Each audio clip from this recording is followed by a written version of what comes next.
All right, so if you're watching this video, you're probably interested in getting this Viltrox 13mm lens. And just to preface, I've been coming from the 12mm Samyang, but that 1.4 is super attractive. There's a lot of positive reviews about this lens, but it's too good to be true. It's too good to be true. Again, I am the YouTube bad guy exposing people who are trying to show you equipment that probably doesn't live up to the hype. And while this is an amazing lens, it has a very one specific use case. And if you're not aware of that, you might buy it and you might regret it. So we're going to answer those questions. Who is this lens for? What is that single use? Should you pick it up? I'm going to show you what comes in the box. Again, we're going to talk about that alternative because there is a better alternative in my perspective, in my honest opinion, that is cheaper and better. And just so you know, on the top left or right hand corner, I'll put the lens and the body that I'm shooting this on, just so you know what it looks like comparison wise. And when we do switch to the 12, you'll know that as well. So yeah, let's get into it. Let's do a quick unboxing.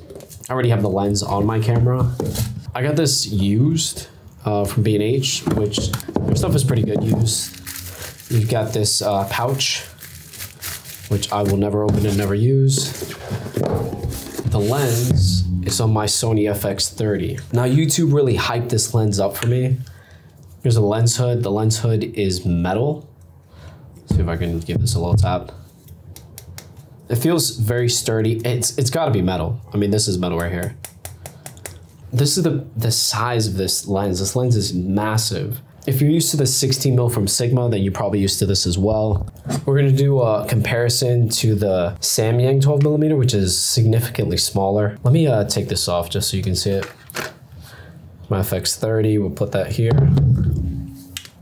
Here's the lens. I mean, it fits in the palm of my hand, don't get me wrong. Here's a 12mm side by side. This is significantly heavier compared to the 12. It doesn't look that much bigger, but trust me, it makes a difference. Here's the lens beside my iPhone, and it's heavy. It's heavy because it's a 1.4 piece of glass. That 1.4 aperture is awesome because obviously it gives you a lot of depth of field, but the lens has a couple flaws that mean I don't recommend it. First off is that this is clickless. It's a clickless aperture ring, which I've occasionally, when I've been filming, even doing my talking head videos, I've noticed that it's accidentally just like a little bit off. You've got this really big focus throw ring. There's the front element, which is 67mm. That lens hood, I like that big lens hood because some issues that I have with the 12 is I get crazy flaring because the lens hood is not big enough.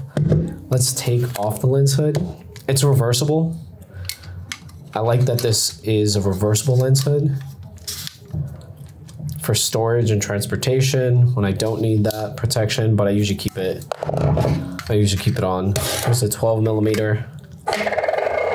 This thing is stupid light. It has a USB-C, so you can update the firmware. This one doesn't. This one doesn't have an aperture ring whatsoever, which I kind of prefer. See, like I've already switched this to 2.8 already. It's about the body size and length of the FX30. It's just way too big. Even though 13mm is the perfect focal length, 13 mils gets you about 19 or 20, which is awesome for a talking head perspective, or almost any perspective where you're gonna be included if you're vlogging. The problem with this is that if you're vlogging, it's very heavy. So yeah, I feel like I try to warn you guys every time I see something on YouTube that's too good to be true. This thing is chunky, by the way. It's like the same size as my coffee cup. It's not a bad lens. I'm not saying it's a bad lens. I'm just saying that I wish the people who used it and made reviews gave me that single use scenario, which is very specific for this lens, especially at that price point. There are some better alternatives for your money. You can get two lenses for the price of this one lens if you know where to look. So I'm going to put all those links in the descriptions below so you can actually pick up the correct solution. They're affiliate links, which obviously give me a kickback to my channel. That's common sense in YouTube in 2024. I don't even know why I have to say that. Yeah, so we'll give you a visual test for talking head perspective because spoiler alert, that's what this lens is good for. It is good for leaving it on your camera in the studio for talking perspectives. It's not good for taking it outside. Let's do a quick autofocus test. Here you go, something in the frame, super quick, super snappy. Back to me. Back to this, back to me, back to this. It's just like a K&F filter. I can move this around. I can get closer. I can get further. Let's move the mic away. You can see all my imperfections, my boxing scars. I think I have a knot right here. Yeah, really good autofocus. Also, this key light's super bright, so that's not doing the lens, or if anything, it's a testament to how good the lens is focusing on light and dark things. Actually, you know what? I have a pair of crappy headphones right here. Look at that. It doesn't even know what this is, but yet it is focusing on it. Great autofocus, stupid nice autofocus. So yeah, 1.4 is amazing, wide open, tons of light. Realistically, the alternative lenses that you would get would be 1.8. This one's an f2. The alternative that I'm talking about is a Yongnuo lens, and it is 11 millimeter 1.8 or 16 mil 1.8, not 13 millimeters, which again, I prefer 13 millimeters. Gives me enough head space, width space to shoot content and get close enough, move further back if I want to, but it's 1.8. Can you tell that this is 1.8 versus 1.4? I'll switch it again. That's 1.4. I probably got a little bit brighter.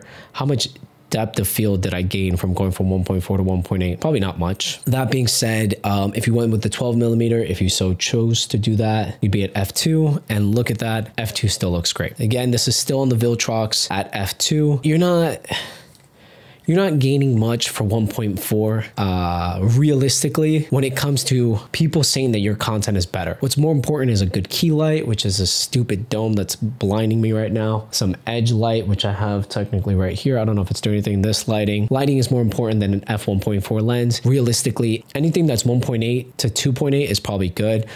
I'll show you 2.8. I would never shoot 2.8 unless I was shooting a product. Again, I'm getting darker because less light's coming in, and I can raise the brightness of my light, but I feel like I have no depth of field now at f2.8 on a crop sensor body. That's just me. We're gonna go to f2. f2 gives you maybe a little bit more depth of field, kind of a test for you as it is for me. And then this is 1.4, which is way too bright. I might adjust this in post. I might just leave it, whatever. I think my key light is a Zhiyun X100. It's probably at like 20% with a softbox really close to my face. It's my hair uneven. Let's switch to this 12 millimeter Sangyang just to give you a perspective. I think it's gonna stop the recording if I take this off.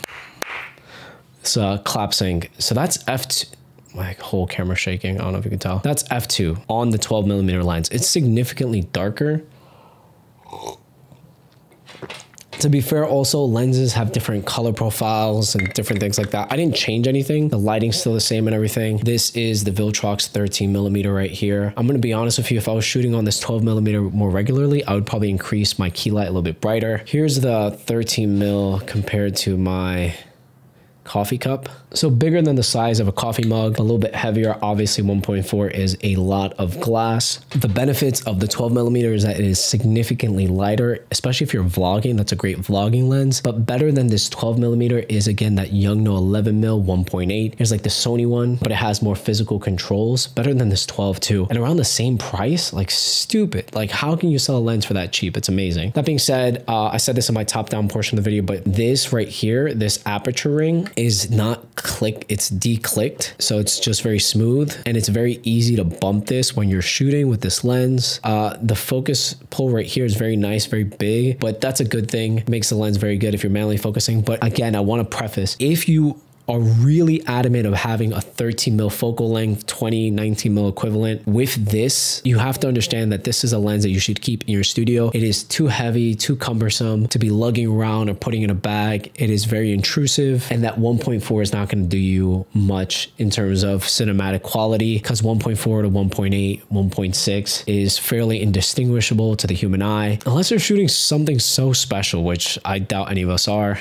I mean, you could be, but I'm just doing talking head videos in here. How's the focus on this 12 mil? I keep shaking this thing.